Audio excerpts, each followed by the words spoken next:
Hello and welcome to my garden and the dinosaurs who live there. A few bits and pieces to do around the garden today, including harvesting these Borlotti beans.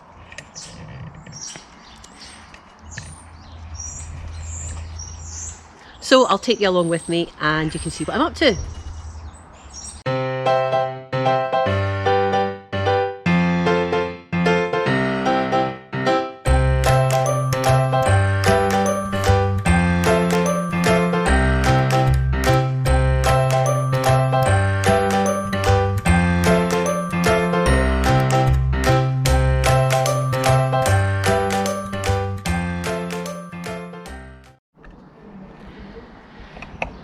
So ideally I would have liked to have dried them on the plant, but it's just too wet here really.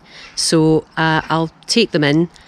They feel pretty hard actually, but I'll probably just lay them on a tray and leave them in a warm area for a while to let them dry. I'm just looking here. These ones are dry, I can tell that, look at that. So let me just pick that off and show you what it looks like inside.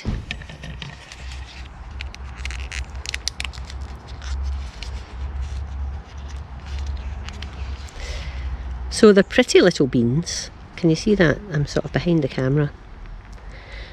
They're pretty little beans. There's only a couple in that one. Nice speckled pattern. And the idea is to store these so that I can use them for stews and so on through the colder weather. I don't know how many I'll get out of this batch. This is my first time growing Borlotti beans, but there's certainly a lot of pods hanging on the plants, so we shall see.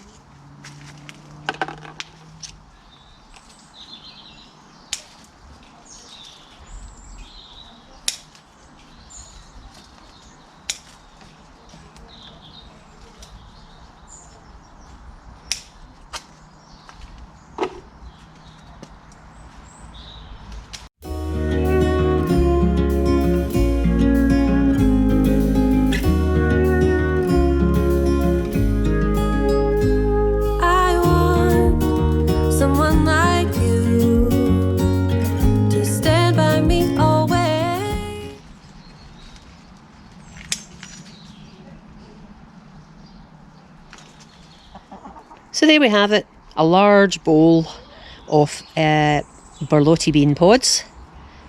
I'll get these indoors, get them dried, and once they're dried and I've podded them, I'll show you how many beans I get. I don't think I'm going to get a tremendous amount, but yeah, for a first go at growing these, I am very happy with my crop.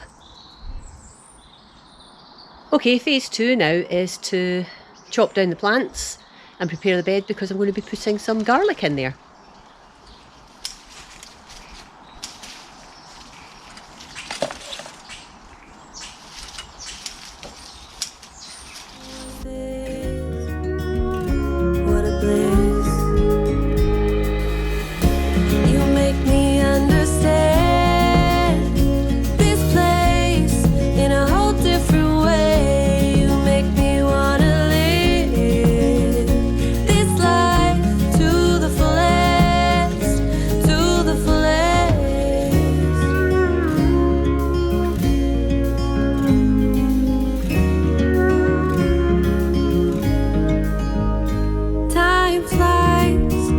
There's butterflies in my palms and in my eyes.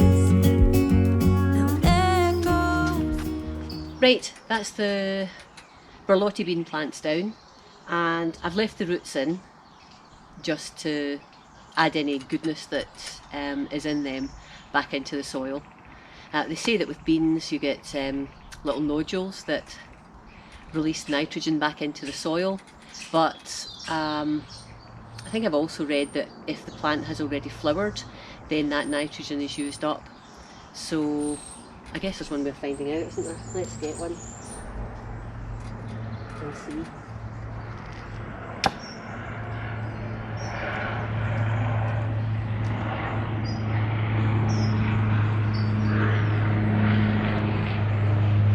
I'll let that aeroplane go over first.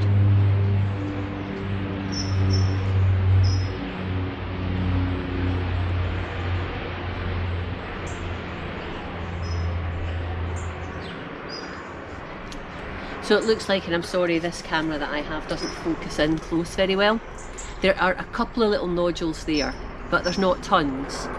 So I think probably it's definitely worth leaving the roots in, because there's bound to be something that's going to release at least a few nodules that will release some nitrogen back into the soil. And as the roots themselves decompose, that's a good thing as well. What I will do though is I'm going to put some more compost in here, because it's a bit depleted, and I actually added an extra layer onto the raised bed earlier on in the year, so I've got more room to actually build up the bed where the soil is concerned. And I've got lots of tubs of compost that I've grown potatoes or other plants and flowers in, so I'm just going to pop some of that on here, first of all to use it up, and second of all to actually bulk up what I've got in the bed here. And then I'm going to plant some garlic. So here's 3 bulbs of the garlic that I grew last year, or last autumn into spring or summer. I didn't have a great yield. I had a rotten yield, in fact. I don't understand why, but these are 3 of the nicer ones. They're not tremendously big, but they have quite plump cloves in them.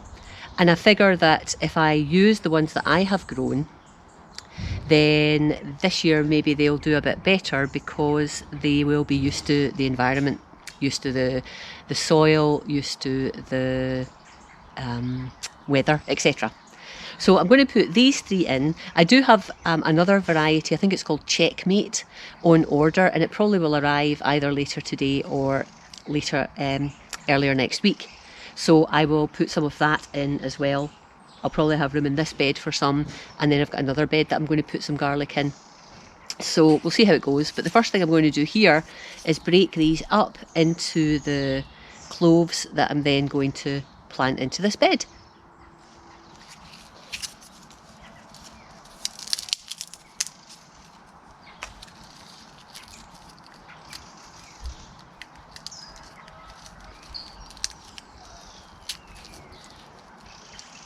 Which is easier said than done, actually, because they're quite, there we go, quite tough little cloves.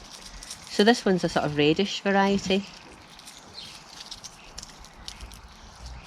I can't quite remember which one it was. I'd need to have a look at my records, but that's a nice fat clove. And I'm sure you don't need to be told, but there's a flat bit at the bottom, that's where the roots will come out, and then the pointy bit is where the shoots will come out. So we plant the bulb, the clove I should say, that way up, and it will go into the soil with about that much soil above it. So it's like the same distance of the garlic above, or sometimes maybe even a little bit deeper, so that it's about that underneath the soil. But I'll break these up anyway, and then we can get them in. Is that a single one? That is, so I think that's one of the problems I had. I didn't have a lot breaking up, but look at the size of that. It's a really, it is a single clove. So that bulb only had 4 cloves in it, but they're all looking nice and healthy and quite large.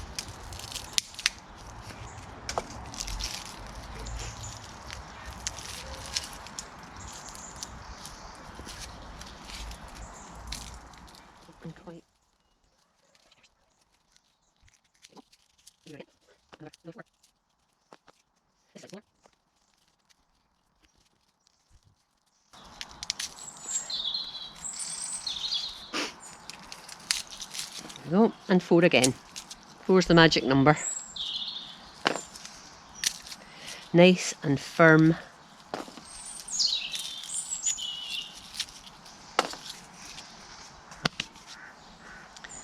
Right.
Okay, that's 3 rows of 4 of my own garlic in, and that's half the bed filled, and then the other half I will start with the bought-in garlic when it arrives.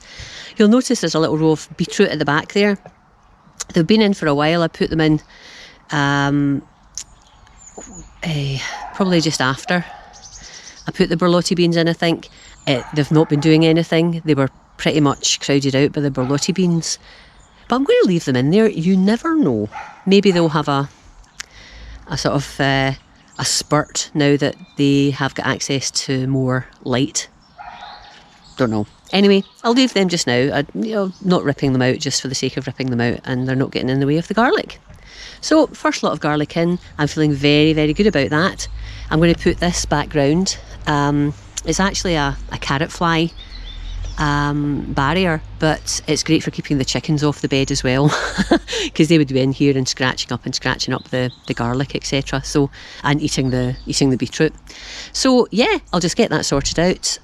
Put the fabric background, and that'll maybe that will be me done on this bed for the moment. Okay, last thing for now, I am going to cut my losses and take these tomatoes indoors.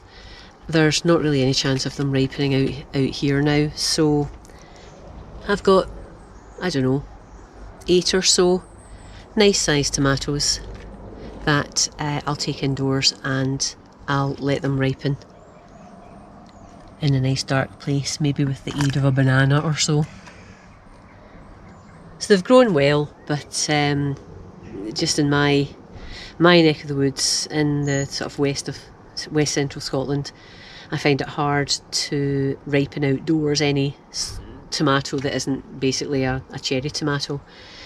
This particular part of the deck is really warm, but and sunny when we get sun, but obviously that relies on us getting a nice sunny time, or a nice sunny weather, and we don't necessarily always get that. So I'm going to cut these down, and I'm going to take them indoors, and I'm going to ripen them. But I think I'll leave that for now. I hope you have enjoyed this little video, and if you have, please give me a thumbs up. And if you haven't already subscribed, I'd love for you to subscribe to follow me in my gardening, chicken keeping and quail keeping journey. And if you want alerted anytime I post a video, please just click on the bell. For now though, I'll say bye bye.